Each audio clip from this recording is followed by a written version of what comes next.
Well, only in America is it controversial for me to begin tonight's program by declaring that global warming is really happening. For doubters, 332 straight months of above average temperatures is not proof enough. And even among believers, there's a fight over who to blame, God or man, natural cycles or fossil fuels. The very words climate change were noticeably absent from this past election, but Sandy brought them back in a big way, and eager to fuel the conversation, two artists convinced that they can help skeptics see climate change in ways scientists cannot. If you drive outside of Juneau, Alaska, and paddle across this gorgeous lake, past Nugget Falls and through the blueberry-colored icebergs, you will find Mendenhall Glacier, or what's left of it. So the ice came out to right about here in 2007. Wow. Yeah. 5 years ago, we'd be bumping into the glacier right here. Yeah. And if you time your visit just right, you might run into James Balog, nature photographer, geomorphologist, and reformed climate change skeptic.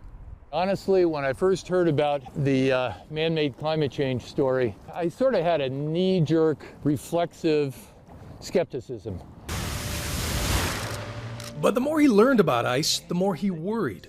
The more time he spent in the Arctic, the more he saw ancient glaciers disappearing before his lens, and the more he thought about his kids. And I imagined myself as an old man sitting on a rocking chair, and I hear my daughters saying to me, you know, what were you doing when this monumental change was happening?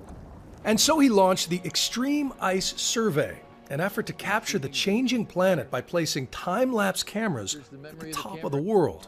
And as you can see in the new film, Chasing Ice, Look at that. Look at the whole thing.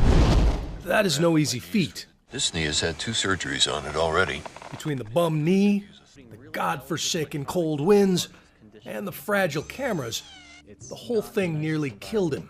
The electronics cost me years of my life in terms of anxiety and tension and high blood pressure and just general emotional suffering.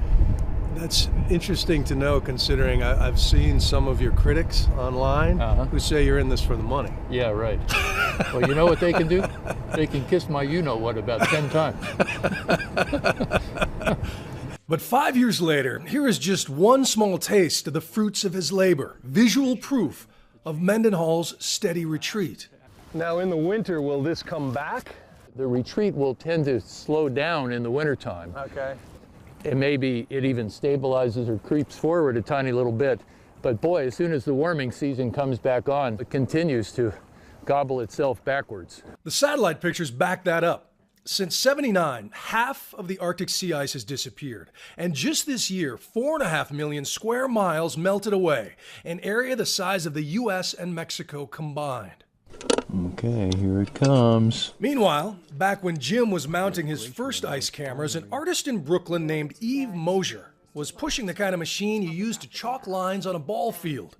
After reading a scary 2001 prediction from NASA that climate change-powered storms would wipe out entire neighborhoods, she decided to see which neighborhoods by marking the high water line around New York City. This would be underwater, this would be dry. So there'd be a little dry strip down the center of the road, and all of this would be underwater. The chalk was gone by the time Sandy hit, but the lines were right. And in many places, the damage exceeded her worst fears. And suddenly, that wishy-washy conversation changed. Not so much of an I told you so as I'm really sorry this had to happen. You know, the fact that it takes something so drastic, despite the fact that his people in his administration know about it.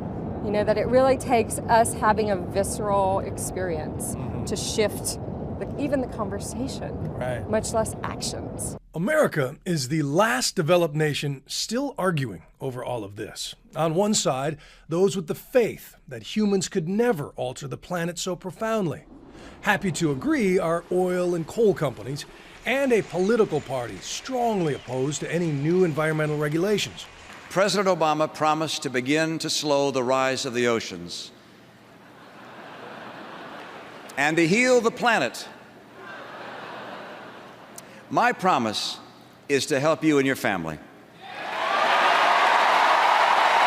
On the other side are 99% of climate scientists with PhDs and the president. I am a firm believer that climate change is real, that it is impacted by human behavior and carbon emissions.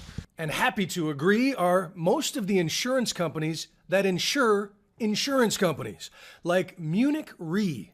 The German giant reported last month that North America is getting the worst of it, as weather disasters cost 30,000 lives and over $1 trillion in the last 30 years, as storms quintupled. And they're warning clients to brace for much more as the melting accelerates. In 1984, the glacier was down there 11 miles away. And today, it's back here, receded 11 miles. The glacier is retreating, but it's also thinning at the same time. It's like air being let out of a balloon. You can see what's called the trim line. It's the high water mark of the glacier in 1984. That vertical change is the height of the Empire State Building. Skeptics will note that on the other side of the planet from Balog, Antarctic ice is actually expanding to record levels. But that is cold comfort when scientists explain that North Pole ice is melting 8 times faster than the South Pole ice can grow in the winter, 25 times faster in the summer. And so, Eve, who has traded her chalk machine in for a stroller the last couple of years, has agreed to revive her high water line project in Miami, Philadelphia, and London. And James vows to keep those cameras snapping, at least until the glaciers start growing. And I'd like to be able to say, girls, I was doing everything that I knew how to do with the skills that I had. And that was witness, tell the story, and give voice to this landscape. Sound the alarm. Sound the alarm. Do you think we've reached a tipping point where people are hearing that alarm yet? Or do you think it'll take a major disaster before the world will pull together? Well, I'm afraid that it may take, a really serious, unpleasant set of events before the world truly knuckles down and takes this seriously and does everything that we're already capable of doing to mitigate it. But I hope that's not the case. I hope we're smarter than that.